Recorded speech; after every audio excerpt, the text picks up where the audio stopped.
El sábado 2 de septiembre se va a llevar a cabo nuestra confraternidad regional en San Antonio de las Minas, ahí en la Casa Hogar Estado 29, hermanos, en la explanada. Todas las iglesias de las Asambleas de Dios de la región Ensenada, es decir, desde San Vicente y hasta el Valle, vamos a estar reunidos ahí para llevar a cabo nuestras actividades de confraternidad. También están todos invitados el sábado 2 de septiembre. ¿Está bien, hermanos? Muy bien. Bueno, yo no sé si les dieron la oportunidad, yo se las quiero dar, de poner su celular en vibrador o apagarlo de plano, porque a partir de este momento vamos a entrar al mensaje de la palabra de Dios. Háganlo, de verdad les estoy dando la oportunidad. Sabe que la próxima semana voy a ir a compartir a un campamento juvenil a Ciudad Victoria, Tamaulipas. Por favor, oren por su servidor. Y esta semana estuve trabajando y orando por los mensajes que voy a compartir allá. Y como ya sabía que iba a predicar hoy, dije en mi mente, bueno, alguno de esos mensajes lo voy a predicar el domingo y sirve que lo ensayo. Así pensé, hermanos, ¿sí? Y estuve trabajando el fin de semana y ayer, ya que terminé en la noche con uno de los mensajes, yo sentí que el Señor me dijo, bueno, ya acabaste el mensaje del campamento, ahora te voy a dar el mensaje para la iglesia. Así que no va a haber ensayo. Dios me dio una palabra para esta mañana, me tuve que desvelar, levantarme muy temprano, pero estoy convencido que Dios nos quiere hablar a través de ella. ¿Usted también, hermanos? Bueno, vamos a abrir la Biblia en el Evangelio según San Marcos, capítulo 9.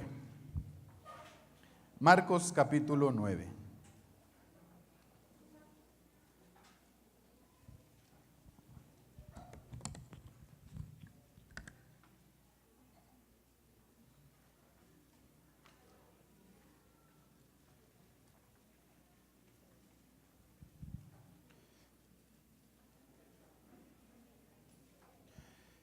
¿Cuántos ya lo encontraron? Y versículo 14 hasta el 29. 9, 14 al 29. ¿Están listos, hermanos? Vamos a leer. Dice la palabra de Dios. Cuando llegó a donde estaban los discípulos, vio una gran multitud alrededor de ellos y escribas que disputaban con ellos. Y enseguida toda la gente viéndole se asombró y corriendo a él les saludaron. Y él les preguntó, ¿qué disputáis con ellos? Y respondiendo uno de la multitud dijo, Maestro, traje a ti mi hijo que tiene un espíritu mudo, el cual donde quiera que le toma le sacude y echa espumarajos y cruje los dientes y se va secando. Y dije a tus discípulos que lo echasen fuera. ¿Y qué pasó, hermanos? Y respondiendo él les dijo, a ver, lea lo que dijo Jesús. ¿Hasta cuándo he de estar con vosotros? ¿Hasta cuándo os he de soportar? Como que se enojó el maestro, ¿verdad? Tráiganmelo. Y se lo trajeron. Y cuando el espíritu vio a Jesús, sacudió con violencia al muchacho, quien cayendo en tierra, se revolcaba echando espumarajos. Y Jesús preguntó al padre, ¿cuánto tiempo hace que le sucede esto? Y él dijo, desde niño. Y muchas veces le echa en el fuego y en el agua para matarle, pero si puedes hacer algo, ten misericordia de nosotros. ¿Y qué más, hermanos? Jesús le dijo, si puedes creer, ¿qué dice? Al que cree, todo le es posible. E inmediatamente el padre del muchacho clamó y dijo, creo, ayuda mi incredulidad. Y cuando Jesús vio que la multitud se agolpaba, reprendió al espíritu inmundo, diciéndole, espíritu mudo y sordo, yo te mando, sal de él y no entres más en él. Entonces el espíritu, clamando y sacudiéndole con violencia, salió, y él quedó como muerto, de modo que muchos decían, está muerto. Pero Jesús, tomándole de la mano, le enderezó y se levantó. Y cuando él entró en casa, sus discípulos le preguntaron aparte. Lea conmigo esta pregunta, hermanos. ¿Por qué nosotros no pudimos echarle fuera? Este mensaje se llama ¿por qué nosotros no pudimos? Y les dijo: este género con nada puede salir sino con oración y ayuno. Oramos. Señor, te damos gracias en esta mañana por la oportunidad que nos prestas de estar en tu casa. Realmente nos sentimos muy bendecidos, Señor, de poder participar de la adoración, de la ofrenda, de la intercesión en este domingo misionero, Señor, además de las múltiples necesidades que se han expuesto, entre ellas la de la familia Bello, Señor. Ahora, en este momento, lo único que importa, Señor, es lo que tú nos quieres decir. Permite que nuestra mente y nuestro corazón estén dispuestos y receptivos. Por encima del calor, de las distracciones, del cansancio, de las preocupaciones, Señor, que tu Espíritu tome control de nosotros para que hables a nuestra vida a través de tu palabra, en el nombre de Jesús. Amén. ¿Cómo les dije que se llamaba este mensaje, hermanos? ¿Por qué nosotros no pudimos? ¿Alguna vez, en algún momento de su vida espiritual, te has topado con un problema que te haya hecho preguntarte: ¿por qué yo no puedo con esto? ¿Le ha pasado a alguno de los que están aquí, hermanos? ¿Ha llegado a un momento en tu vida en donde tú dijiste: hice todo lo que tenía que hacer, hice todo lo que se supone que había que hacer, y sin embargo las cosas no me salieron bien? ¿Cómo se le llama eso a una sola palabra? Frustración, ¿verdad? Frustración. Eso es lo que yo escucho en la pregunta que hacen los discípulos a nuestro Señor Jesucristo. ¿Por qué nosotros no pudimos echarle fuera? Y para entender un poco más el contexto de esta pregunta, hermanos, es necesario ponernos en contexto con la historia que acabamos de leer. La Biblia nos dice que Jesús, junto con Juan, Pedro y Santiago, recién van bajando del monte en donde estaban en oración. Y en ese monte sucedió lo que se conoce en los evangelios como la transfiguración. ¿Se acuerdan de esa historia, hermanos? ¿Verdad? Que los vestidos de Jesús fueron tan blancos que, según los evangelistas, ni siquiera alguien experto en lavarlos pudiera dejar de ese color. Y según el testimonio de Pedro y los que estaban ahí presentes, les aparecieron Elías y Moisés. Bueno, después de esa preciosa experiencia, Jesús baja del monte y se encuentra con una multitud haciendo mucho ruido y mucho escándalo. Conforme se va acercando a la multitud, se da cuenta que sus 9 discípulos restantes, los que no andaban con él en el monte de la transfiguración, se estaban echando un round con unos hombres llamados los escribas, hermano.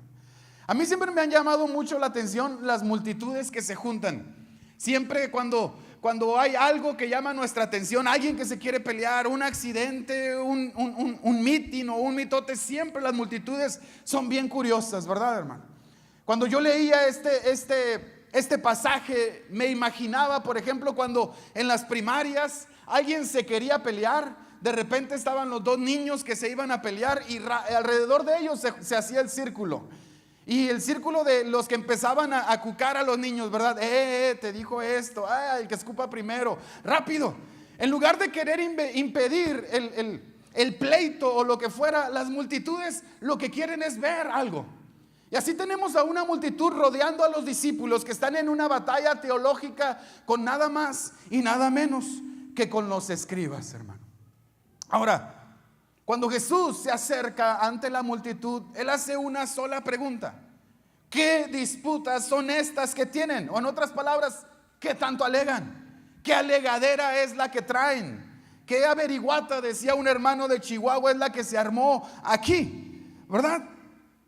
Y un hombre de entre la multitud sale como queriendo explicarle a Jesús que todo ese alboroto se había hecho por su causa. Este hombre tenía un hijo quien era gravemente atormentado por un demonio y había ido a buscar a Jesús porque había escuchado que Jesús libertaba a los endemoniados, pero al no encontrarlo, sí se encontró con 9 de sus discípulos.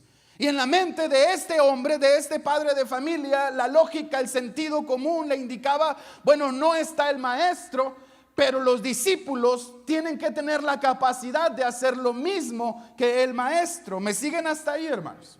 En la mentalidad judía, ¿sí? En el discipulado rabínico se entiende que el discípulo puede y debe hacer todo lo que hace el maestro.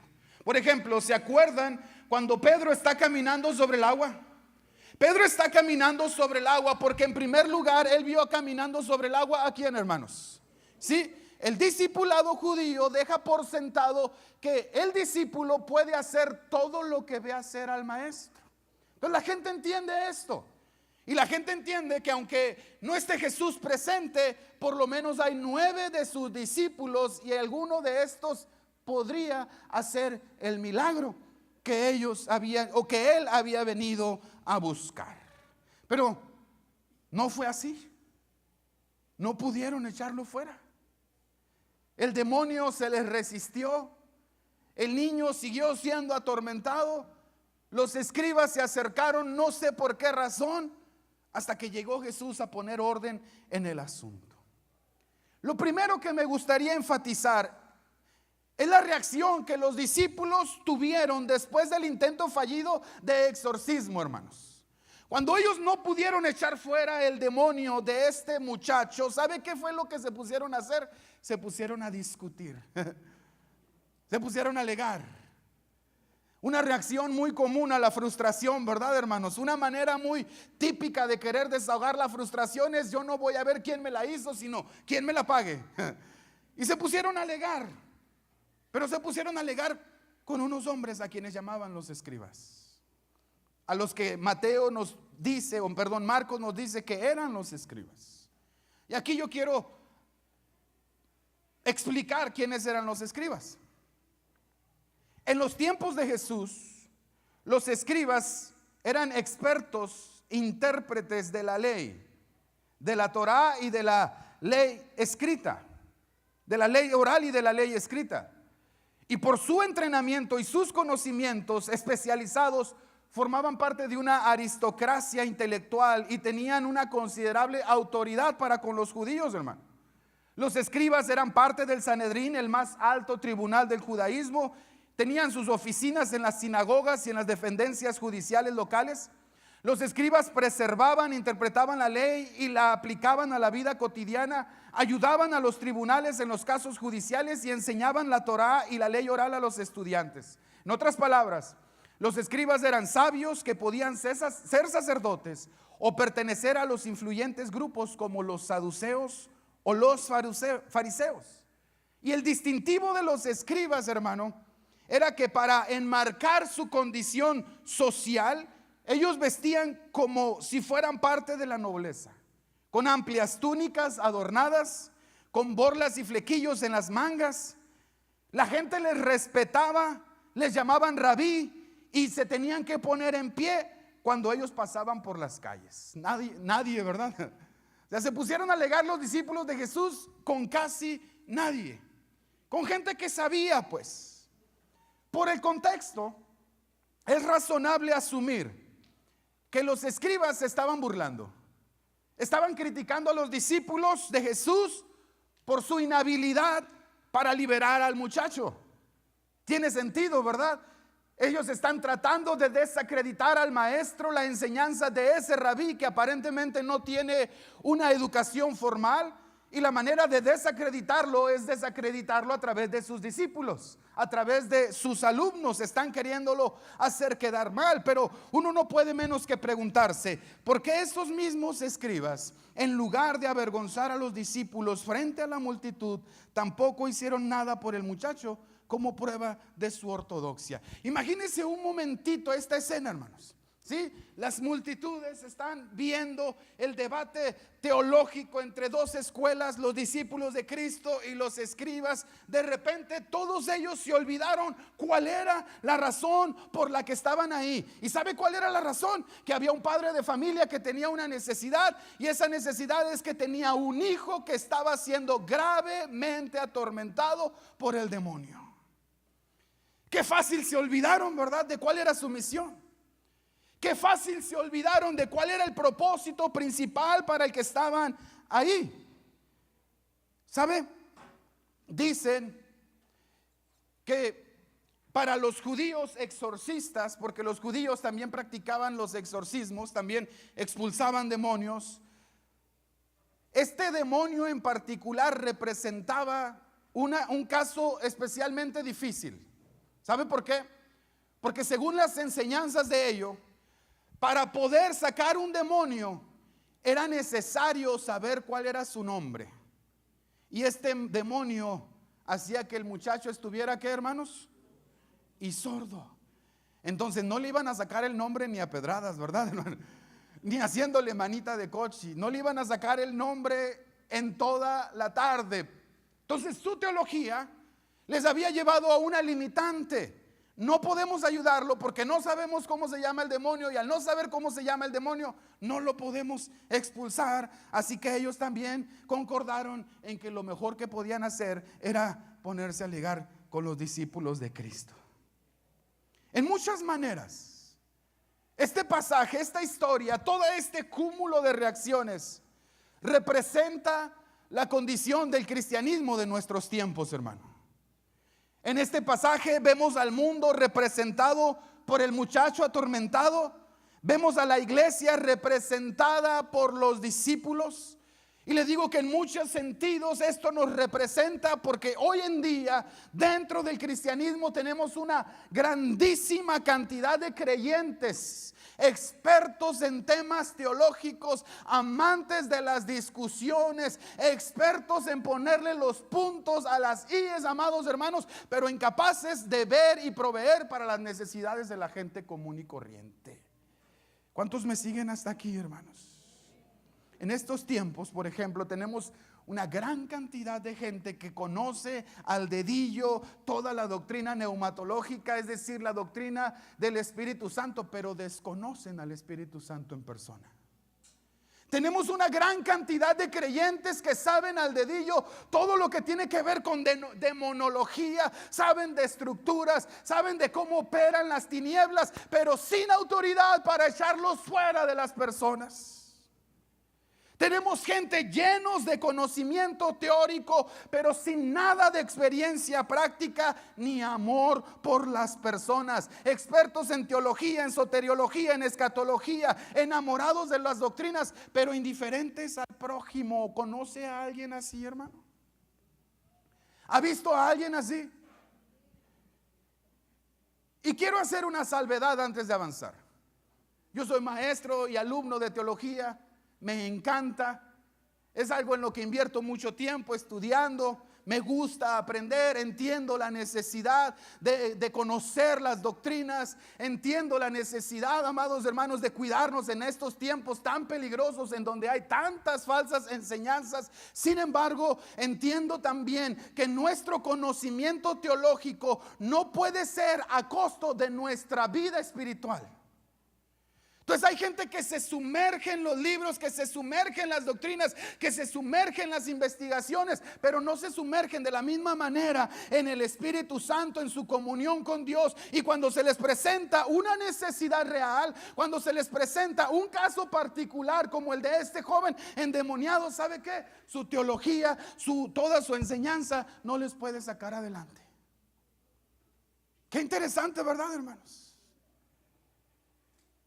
Y les decía que en esto nos representa en gran manera porque hay cantidad de gente que siempre está inmersa en toda clase de debates, de discusiones sobre casi cualquier tema, desde política hasta demonios, desde deportes hasta economía, pero ignorando la necesidad de la gente común. Aquella gente que quiere saber si entre los discípulos de Cristo hay alguien que pueda empatizar con su necesidad, hay alguien que le pueda ayudar con su problema. ¿Cuántos me siguen hasta aquí, hermanos?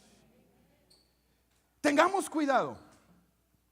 No nos vaya a pasar como a los discípulos, que siendo diestros en el manejo de los argumentos y los contraargumentos teológicos, perdamos la sensibilidad por la gente y carezcamos del poder que viene de lo alto para ayudarlos. Repito, nunca el crecimiento intelectual, que por otra parte es tan necesario en nuestros tiempos, debiera ser a costo del poder espiritual, el cual es fruto de la comunión con el Espíritu Santo. ¿Cuántos dicen amén a esto, hermanos?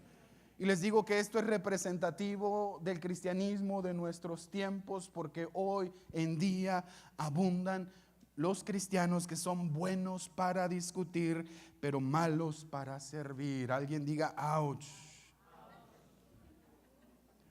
Yo no sé si conocen a alguien así, hermanos.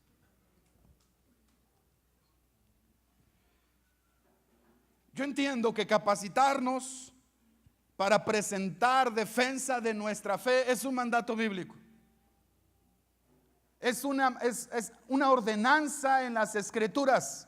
Se nos ordena, amados hermanos, saber lo que creemos para poder presentar defensa de lo que creemos. ¿Estamos de acuerdo en eso? Pero esto no debe ejercerse a costa de la autoridad espiritual que viene de nuestra cercanía con Dios. Es curioso, pero hay quienes creen que su ministerio es ganar cualquier discusión. Si no me cree, métase un poquito a un foro en internet, a un blog, vea los videos sobre temas doctrinales y se va a dar cuenta que a nuestros hermanos y a veces a nosotros también nos encanta la discusión. Como a los discípulos, ¿verdad? No, pero tú estás mal en este punto, porque esto es así, esto es acá y esto es allá. ¿Sí? Campeones en las redes sociales, pero en la vida real, ante las necesidades reales de personas reales que están buscando tener un encuentro real con Jesucristo, se demuestra la imposibilidad. Que Dios nos ayude. ¿Cuántos dicen amén, hermanos? Nuestro principal llamado es a ganar almas, no a ganar debates ni discusiones. ¿Alguien está de acuerdo conmigo? Ese es nuestro principal llamado. Y mientras los discípulos contendían con los escribas, un padre de familia sufre la terrible condición de su hijo. Y aquellos que sabían suficientes argumentos intelectuales como para contender con los escribas, carecían del poder espiritual necesario para expulsar este demonio en particular. Muchos cristianos están más preocupados por demostrar cuánto saben que por demostrar amor al prójimo. Qué curioso, ¿verdad? Pero una vez me dijo un maestro esto y nunca se me ha olvidado. A la mayoría de la gente común no le importa cuánto sabes hasta que no le demuestras que ellos te interesan. ¿Sabía usted eso, hermano? A la mayoría de la gente no le importa nuestro conocimiento, le importa si verdaderamente estamos interesados en ellos. Con el amor de Dios, con el amor que proviene de Cristo. Ellos quieren saber si eres capaz de empatizar con sus luchas y con sus necesidades. Es curioso, amados hermanos, pero a veces podemos estar tan inmersos, tan ocupados, tan afanados en estas cosas que sí efectivamente son importantes, pero nos desconectamos del mundo real. Un mundo que, como ese padre nos representa ahí, está azotado por las fuerzas del mal. Y Cristo nos dejó aquí para continuar haciendo su obra. Y la obra de Cristo es deshacer las obras del diablo. ¿Cuántos dicen amén a esto? Y Él lo quiere hacer a través de nosotros.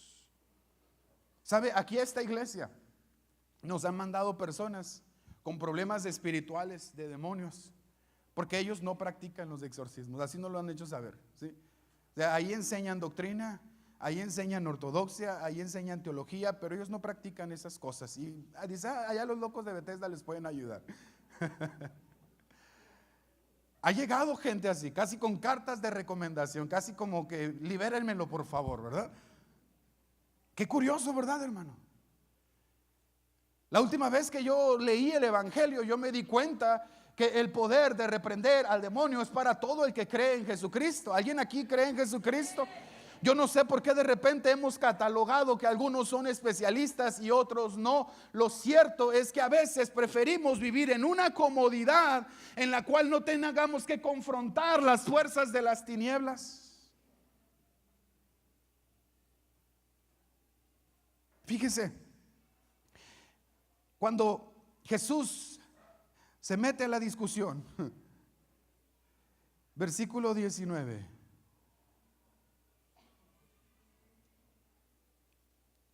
Y respondiendo él le dijo, bueno, le explica el padre la condición de su hijo. Te traje a mi hijo que tiene un espíritu mudo, el cual que donde quiera que le toma le sacude y echa espumarajos y cruje los dientes y se va secando. Y dije a tus discípulos que lo echasen fuera. ¿Y qué? No pudieron. Y respondiendo él les dijo, ¿qué dijo Jesús? Oh generación incrédula, ¿hasta cuándo he de estar con vosotros? ¿Hasta cuándo os he de soportar? Me encanta la reacción de Cristo. No sé cómo interpretarla más, porque Jesús va bajando del monte de la transfiguración. Ahí en el monte se le apareció Moisés y se le apareció Elías. Ahí en el monte se escuchó la voz de Dios que decía, este es mi hijo amado, a él escúchenlo. O sea, se bajó de un momento de comunión impresionante, como diciendo, para esto me bajé, ¿verdad? Ah, generación incrédula, ¿hasta cuándo voy a estar con ustedes? Me suena así como, Señor, ya llévame contigo, ya mejor llévame, o llévate a estos, o te los mando, lo que sea, pero haz algo, haz algo. ¿A quién le estaría diciendo incrédulos, hermano? ¿Quién era la generación incrédula? Acá ahí tenemos a tres grupos. Bueno, el padre y su hijo, el padre del endemoniado, los 9 discípulos y los escribas. Ahora Jesús no dice directamente escribas incrédulos, no dice padre incrédulo, no dice discípulos incrédulos. Ahora sí que si te queda el saco, póntelo, ¿verdad? Al que le queda el saco, que se lo ponga. Lo cierto es que le colmaron la paciencia al maestro, se lo trajeron, y cuando el espíritu vio a Jesús, se sacudió con violencia al muchacho, quien cayendo en tierra se revolcaba. Dice aquí, Jesús le dijo, si puedes creer, al que cree todo le es posible. Inmediatamente el padre del muchacho clamó y dijo, creo, ayuda en mi incredulidad. Y cuando Jesús vio que la multitud se agolpaba, reprendió al espíritu inmundo, diciéndole, espíritu mudo y sordo, yo te mando, sal de él y no entres más en él. Entonces el espíritu, clamando y sacudiéndole con violencia, salió, y él se quedó como muerto, de modo que muchos decían, ya se petateó. Pero Jesús, tomándole de la mano, le enderezó y se levantó. Y cuando él entró en casa, sus discípulos le preguntaron aparte, ¿por qué nosotros no pudimos echarle fuera? Y les dijo, este género con nada puede salir, sino con oración y ayuno. Jesús no tuvo problema alguno para liberar al joven. Lo que es difícil o imposible para nosotros es posible y es fácil para el Señor. ¿Estamos de acuerdo, hermanos? ¿Sí? Pero una vez que entró en su casa, o en la casa en la que se estaba hospedando con sus discípulos, los discípulos que habían sido avergonzados públicamente por su incapacidad, tienen una sola pregunta, tienen una sola cuestión en mente: maestro, qué impresionante lo que acabas de hacer, pero ¿por qué nosotros no pudimos? ¿Por qué nosotros no pudimos? Diga conmigo, ¿por qué nosotros no pudimos? ¿A qué se debe nuestra impotencia? ¿A qué se debe que fracasamos? Hicimos todo lo que está en el manual de liberación y no nos funcionó. ¿Por qué? ¿Qué hay detrás de esta pregunta? Escuche, amados hermanos, a estas alturas del ministerio de los apóstoles, Jesús ya les había dado autoridad para echar fuera demonios. Si usted lee Marcos capítulo 3, ahí se nos dice que cuando eligió a los 12, los eligió para que estuvieran con él y para enviarlos a predicar y para que sanaran enfermos y para que liberaran endemoniados. ¿Se acuerda de eso? Otro capítulo adelante dice que les dio autoridad sobre todo espíritu inmundo. Y es más, cuando los envió a los 70, nos dice que ellos volvieron regocijándose porque aún los demonios se sujetaban a ellos en el nombre de Jesús. ¿Se acuerdan de eso? Ellos ya habían echado fuera otros demonios. Ellos ya habían derrotado a Satanás en otras áreas, en otras circunstancias, pero aquí se toparon con pared. ¿Por qué? Y la respuesta de Jesús a los discípulos no tiene que ver con su fe, pero tiene que ver con su vida espiritual. Les dice, este género en particular no sale si no es con oración y ayuno. Me adhiero a la traducción antigua de la Reina Valera, que mantiene la palabra ayuno en esta ecuación. Yo sé que la mayoría de las traducciones nuevas nomás dice este género no sale sino con oración. Y este es un asunto de crítica textual que no vamos a discutir aquí porque no es el espacio para hacerlo, hermanos. ¿Sí? Entonces, y me adhiero a esta traducción, ¿sabe por qué? Porque estoy convencido de la necesidad de incluir en nuestra vida devocional el ejercicio del ayuno. Fíjese bien la respuesta de Cristo, porque Él les está dando la indicación de su fracaso. Si ustedes fallaron para no echar fuera este demonio, fue su vida devocional está débil. Su vida devocional no incluye la oración y no incluye el ayuno. Ojo a esto, hermanos, porque esto es de suma importancia para nuestra vida. Conviene que aprendamos a ver el ayuno como algo más que abstenernos de alimentos, porque ya casi no se habla de ayuno en nuestros días, porque a nadie nos gusta ayunar, hermano. A la mayoría nos gusta la comida. Se nota, ¿verdad, hermanos? Se nota. Ustedes lo dicen por mí, yo también veo a algunos de ustedes en los que soy espejo y me reflejo. Pero a veces creemos que ayunar es solamente abstenernos de alimentos por un espacio de tiempo, pasar una hambreada, ¿verdad? Pero el concepto del ayuno mezclado con la oración es más profundo, amados hermanos. Lo que se nos está hablando aquí es que Jesús está apuntando a la necesidad, escuche bien, de permanecer en un estado de continua consagración para poder desafiar las fuerzas de las tinieblas y para revertir los estragos causados en las vidas de las personas.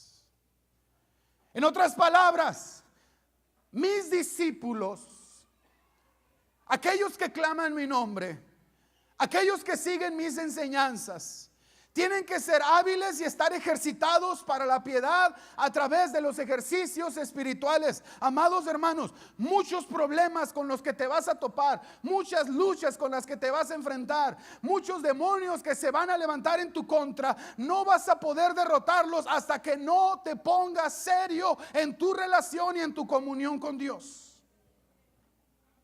¿Te da cuenta que es importante estar en consagración, verdad? Se da cuenta que es importante estar en comunión con Dios. Se da cuenta que hay todo un sistema en el mundo que nos es adverso. Se da cuenta que hay un enemigo que como león rugiente anda buscando a quien devorar. Se da cuenta que todo eso es real. Se da cuenta de los estragos que está ocasionando en la sociedad. Bueno, Jesús dice, si ustedes no oran y ayunan de una forma constante, tarde o temprano van a experimentar la frustración y el fracaso que experimentaron mis discípulos. Porque nosotros no pudimos echarlo fuera. En otras palabras, porque no están orando,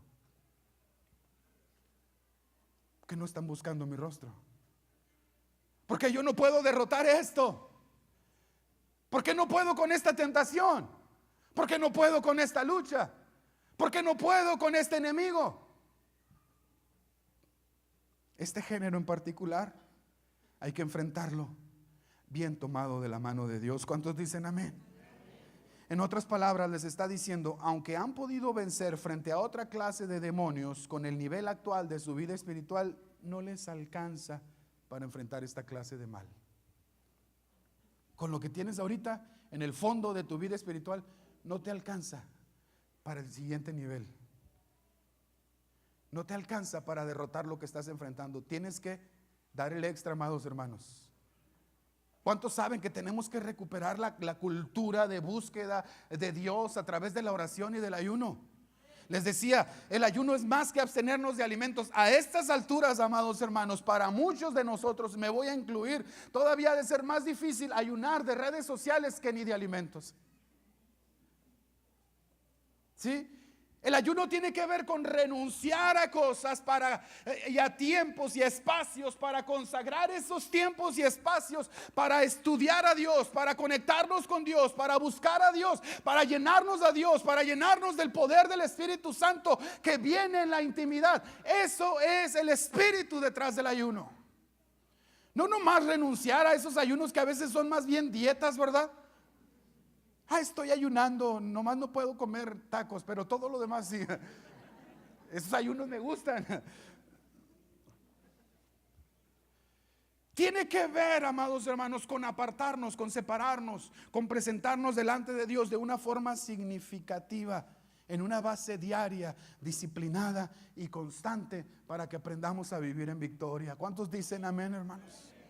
No hay secretos para la victoria. No te voy a dar el ABC de la victoria. La victoria solamente viene cuando el poder del Espíritu Santo está en nosotros. Y el poder del Espíritu Santo viene cuando tenemos comunión. Es sencilla la ecuación, ¿verdad, hermano? No hay que complicarla mucho. Hay muchos problemas y muchas luchas a las que no les vas a encontrar solución hasta que no te encierres con Dios. Hasta que no cierres la puerta detrás de ti y digas ni tele, ni video, ni Netflix, ni redes sociales, ni Facebook, solamente Dios, su palabra, y de aquí no me muevo. Lo voy a buscar y no lo voy a soltar. De madrugada o en la noche, o a la hora que no haya nadie en la casa, a la hora más tranquila, yo me voy a encerrar con Dios porque es una necesidad. Ese es el llamado del Espíritu, hermanos. Dejémonos que de estrategias, dejémonos de cosas locas que a veces la gente inventa, ¿verdad? No, es que tienes que darle tantas vueltas a la casa para que se vaya ese demonio. No, poder espiritual, hermanos. Poder espiritual que viene de la consagración, que viene de la búsqueda, que viene de la rendición al Espíritu Santo. Y lo segundo que quiero enfatizar, y con esto voy a terminar, que el mensaje es muy concreto, son los beneficios que traen o que provee la intimidad con Dios, hermano. Los beneficios de la intimidad con Dios. Y el primero de ellos es que nos da discernimiento. Diga conmigo, nos da discernimiento. Nota lo que dijo Jesús, este género. Diga esa palabra, este género. ¿Sí? Jesús sabe distinguir entre género y género. Los discípulos quieren tratar a todo igual, ¿verdad? A todo le quieren aplicar el mismo remedio. Pero Jesús, que tiene afinado su discernimiento, dice, este género en particular, la intimidad con Dios nos da discernimiento. ¿Sabe qué? Según la descripción que nos da el Evangelio de este muchacho que caía al suelo y que se iba secando y que echaba espumarajos por la boca y todo eso, uno pudiera pensar, se trataba de un epiléptico. ¿Sí? O sea, parece que nos están describiendo a un muchacho que sufre ataques de epilepsia. ¿Alguien aquí ha visto a alguien con ataques de epilepsia? ¿Sí? Entonces,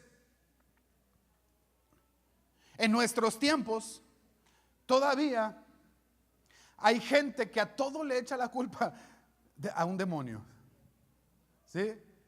Y tenemos que aprender a discernir. Porque a veces vemos gente perturbada. A veces vemos gente que verdaderamente tiene problemas en su cabeza, y a veces nos vamos a encontrar a gente que verdaderamente trae problemas espirituales. Y nosotros a todos le queremos aplicar el mismo remedio, ¿verdad? Traigan el aceite, ahorita le sacamos lo que se lo sacamos porque se lo sacamos. ¿Y dónde que es un enfermo? ¿Estoy siendo claro con esto, hermanos? Entonces la intimidad con Dios te da discernimiento. Te da discernimiento. Estamos acostumbrados a tratar de resolver los problemas y situaciones de la vida siempre de la misma manera. Queremos aplicar siempre el mismo remedio, lo que nos funcionó en el pasado, lo que otros han hecho. Aquí, amados hermanos, y en otras partes me ha tocado participar en liberaciones en las que Dios nos ha dado la victoria, pero también me ha tocado estar en otros lugares en donde lo mismo que hicimos para obtener la victoria, ¿sí?, no funciona ya.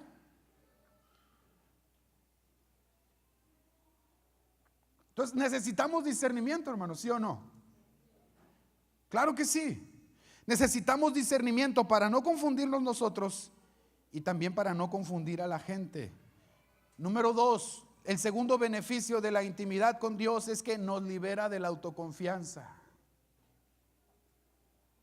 La decepción personal solo demuestra que antes existió confianza personal. Yo estoy seguro que los discípulos dijeron, pues ya hemos sacado tantos demonios, échenoslo. Que también vamos a poder. ¿Sí? La decepción personal solo indica que existió confianza personal. Yo puedo, ya lo he hecho antes. Ya en otras ocasiones hemos hecho lo mismo. Eso es autoconfianza. Y si algo Dios quiere es matar nuestra autoconfianza. ¿Lo sabía usted, hermano? Dios quiere enseñarnos a confiar completamente de Él.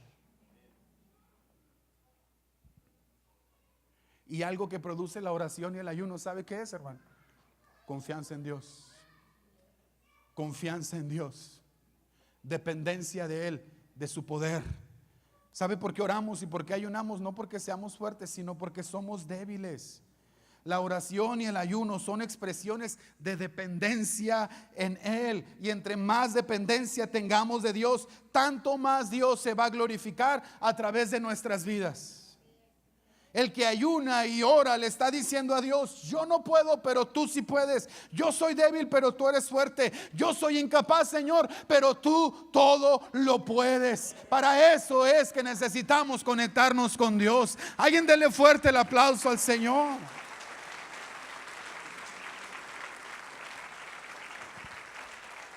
Entonces los discípulos creyeron que como ya lo habían hecho antes, lo podían hacer otra vez. Tranquilo. Esto es todos los días. Esto es un proceso diario. Y puede que lo que te funcionó en el pasado no te funcione hoy, porque hoy tú no te conectaste con Dios. La total dependencia de Dios es el remedio para todas nuestras frustraciones espirituales. Cuando tú le preguntas a Dios: Señor, ¿por qué nosotros no pudimos? Sabes, Dios bien nos pudiera responder: no pudieron porque lo intentaron en sus propias fuerzas. Inténtalo con mis fuerzas. Inténtalo a mi manera. Inténtalo según mi método, no según tu sabiduría. Y vas a ver si no son diferentes los resultados. ¿Cuántos dicen amén, hermanos? Lo tercero que produce la intimidad con Dios es que fortalece nuestra fe. Jesús ya les había dado autoridad para echar fuera demonios. Ellos ya habían echado demonios fuera en otra ocasión. Aún así, la autoridad que Jesús les dio sería efectiva solo si se ejercía a través de la fe, pero la fe que se cultiva a través de la disciplina espiritual y la devoción. ¿Sí? ¿Quieres una fe fuerte? Esa proviene de la intimidad con Dios, hermano. Cuando uno ha estado con Dios, el hombre que ha estado de rodillas delante de Dios puede estar de pie delante de cualquier circunstancia, ¿sí? Y se sostiene como viendo al invisible, como diciendo: ustedes son una legión, dijo Eliseo, ¿verdad? Mira, bueno, el siervo de Eliseo: son ejércitos enteros los que están contra nosotros. Y Eliseo dice: Señor, ábrele los ojos a este burro para que vea que son más los que están a favor nuestro. Yo he estado con Dios y Dios me ha demostrado a quién me ha enviado. La confianza y la fe que proviene de la intimidad con Dios, amados hermanos, es algo inquebrantable. Por eso el que puede estar de rodillas delante de Dios puede estar de pie ante cualquier circunstancia, ante cualquier demonio, ante cualquier ataque del enemigo, ante cualquier circunstancia en la que otros correrían y dieran la espalda, porque hay una certeza: se sostienen como viendo al invisible. Saben que aunque nada ven sus ojos naturales, en lo espiritual todo el reino de los cielos le respalda. Cristo está peleando a favor de él, y es mayor el que está con nosotros que el que está en nuestra contra. A su nombre sea toda la gloria. Y lo cuarto que produce la intimidad con Dios es que nos da autoridad espiritual. ¿Por qué Jesús los está mandando a orar y ayunar? Porque la intimidad produce, hermanos, discernimiento, mata la autoconfianza, fortalece la fe y nos da autoridad espiritual. ¿Se da cuenta? No es que la oración y el ayuno nos hagan más dignos para sacar demonios. No, no es eso. Es que la oración y el ayuno nos acercan más al corazón de Dios y nos alinea con su poder. La autoridad espiritual es una autoridad delegada. No somos la fuente nosotros de la autoridad. La autoridad es de Dios, la autoridad es del Señor. A nosotros solamente se nos ha delegado. ¿Estamos de acuerdo? Pero esta se ejecuta a través de la fe. ¿Por qué lo intentamos y no pudimos? ¿Por qué nosotros no pudimos echarlo fuera?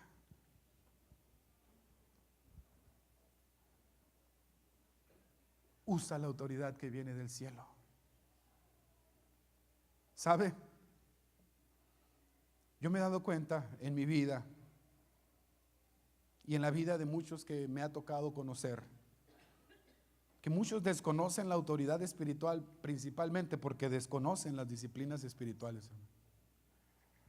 El término autoridad espiritual es un término extraño para esta generación, porque desconoce las disciplinas espirituales. Me tocó estar en un lugar por accidente, de paso, en donde se celebraba una confraternidad.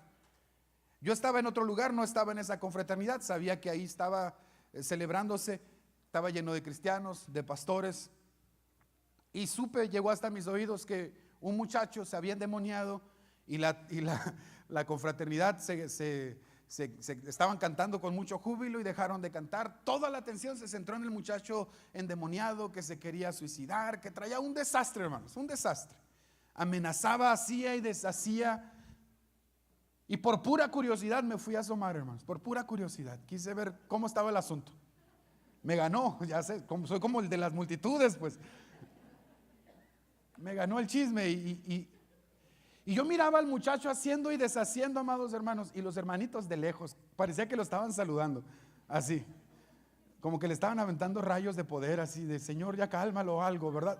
Pero nadie se le acercaba a más de 10 metros, como diciendo, de lejos se ven mejor los toros, ¿verdad? Incluyendo predicadores. Un muchacho endemoniado hizo que se calmara toda una celebración para Jesucristo. Esta generación desconoce la autoridad espiritual. Un solo pastor, un solo siervo de Dios se atrevió a ir hasta donde estaba él, y yo fui a respaldarlo, y el Señor le dio la victoria, nos dio la victoria ahí. Sí, para la gloria de Dios, desde luego que sí. Pero si toda esa gente, si todos nosotros supiéramos lo que es la autoridad espiritual, no hay demonio que se pusiera al brinco, amados hermanos, por el poderoso nombre de Jesucristo que nos ampara y en el cual nosotros nos levantamos. ¿Estamos de acuerdo en esto? Pero mientras sigamos creyendo que la autoridad es para unos cuantos, elegidos, ungidos, no nos vamos a levantar a cumplir con la tarea, y mejor nos ponemos a alegar, ¿verdad? Mejor nos ponemos a discutir, a mejorar nuestros argumentos, a buscar ganar las discusiones. Y el mundo, pues ahí que el día que se las averigüe con el diablo. Y los necesitados, pues ahí que Dios les ayude, ¿verdad? Mi ministerio es ganar discusiones. No, amados hermanos, no confundamos cuál es nuestra misión.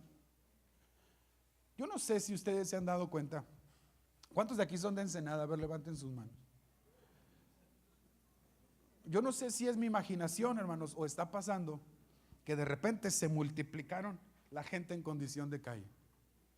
A lo mejor es mi imaginación, pero ahora en lugares en donde nunca me encontraba indigentes me encuentro. Salgo a correr y ya no solo me los encuentro debajo de los puentes de la playa, del bulevar, donde sea me los encuentro. En los lugares donde estoy comiendo, aquí en la colonia. Mi esposa, yo y los hermanos Ochoa vamos allá a las faldas del cerro a atender una misión. Gente viviendo entre las piedras, gente viviendo en unas condiciones bien terribles, gente verdaderamente azotada por el diablo. Y la iglesia de Cristo y nosotros, amados hermanos, cuando yo me doy cuenta de esto, yo siento una terrible impotencia en mi corazón, se lo confieso. Una terrible impotencia. ¿Qué hago? ¿Qué puedo hacer? Nuestra iglesia trabaja con indigentes. Aquí hay gente que trabaja con indigentes semanalmente. Nosotros celebramos anualmente un evento magno para los indigentes, amados hermanos. Pero ¿por qué no estamos provocando un cambio en aquellas personas que están siendo azotadas por las fuerzas de las tinieblas? ¿Qué nos está faltando? ¿Qué nos estamos perdiendo? ¿Qué nos estamos dejando en el camino? Tendrá que ver con autoridad espiritual. Sí es importante conocer nuestra doctrina, es sumamente importante. Sí es importante conocer la teología. Sí es importante, vivimos en tiempos peligrosos, amados hermanos, pero lo que no podemos descuidar es nuestra relación con Dios. Que nosotros como los discípulos podemos estar distraídos alegando, intentando ganar una batalla de argumentos, pero mientras ustedes y yo estamos alegando por ver quién tiene la razón, hay un mundo que está siendo azotado por las tinieblas. Y los que fuimos llamados a hacer luz en medio de las tinieblas, no estamos cumpliendo con nuestra labor. ¿Cuántos me siguen hasta aquí? Por eso preguntan los discípulos, ¿por qué nosotros no pudimos echarlo fuera? Jesús lo reduce de una forma sencilla. Todo se trata de tu intimidad con Dios. ¿Quieres causar estragos en las tinieblas?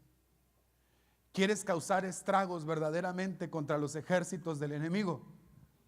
Conságrate para Dios. Búscalo en intimidad, enciérrate con Él. Día y noche, ora, ayuna, apártate. Si es necesario, renuncia a tus diversiones. Haz un lado tus entretenimientos. Haz un lado las invitaciones a fiestas. Sí, habrá tiempo para esto, pero esto es tiempo para buscar a Dios, para consagrarnos, para buscarlo, para depender enteramente de Él. Este mundo necesita, amados hermanos, no iglesias más grandes, no espectáculos cristianos más grandes. Necesita una iglesia poderosa, una iglesia llena del Espíritu Santo, una iglesia que entiende su misión, y su misión es anunciar las virtudes de Jesucristo en el poder del Espíritu Santo. Pero ¿cómo lo vamos a hacer? ¿Cuándo? Si como los 9 hemos descuidado lo más importante. La Biblia nos dice que los 3 estaban en el cerro con Jesús, pero no nos dice que ellos hayan sido los únicos que fueron invitados. ¿Se da cuenta? 3 quisieron orar, 3 dijeron yo voy con el maestro, y los otros 9, acá en el valle estamos bien, acá estamos bien, que ellos oren, que ellos busquen, que ellos se consagren, ¿verdad? Pero precisamente los que hicieron lo que pocos hicieron, vieron lo que la mayoría no vio. ¿Quieres ver cosas que nadie ha visto? Tienes que hacer cosas que nadie ha hecho en lo espiritual. ¿Cuántos dicen amén, hermanos? ¿Por qué nosotros no pudimos echarlo? Termino. Cuando Jesús bajó del monte de la transfiguración, Él encontró escribas contenciosos, un padre distraído, un muchacho endemoniado y sus discípulos en derrota. Después Él silenció a los escribas, confortó al padre, liberó al muchacho e instruyó a los discípulos. Es bueno el Señor, ¿verdad, hermano? Para todos tiene solución, para todo tiene remedio. Jesucristo es el remedio, Jesucristo es la respuesta, Jesucristo es la solución. A su nombre sea dada toda la gloria. Alguien dele un fuerte aplauso al Señor, por favor. Más fuerte, más fuerte, más fuerte.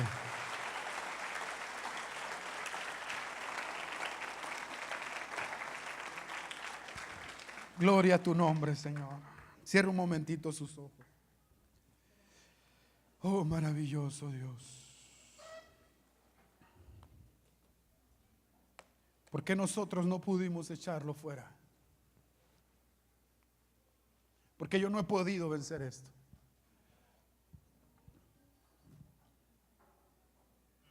Conoces la respuesta.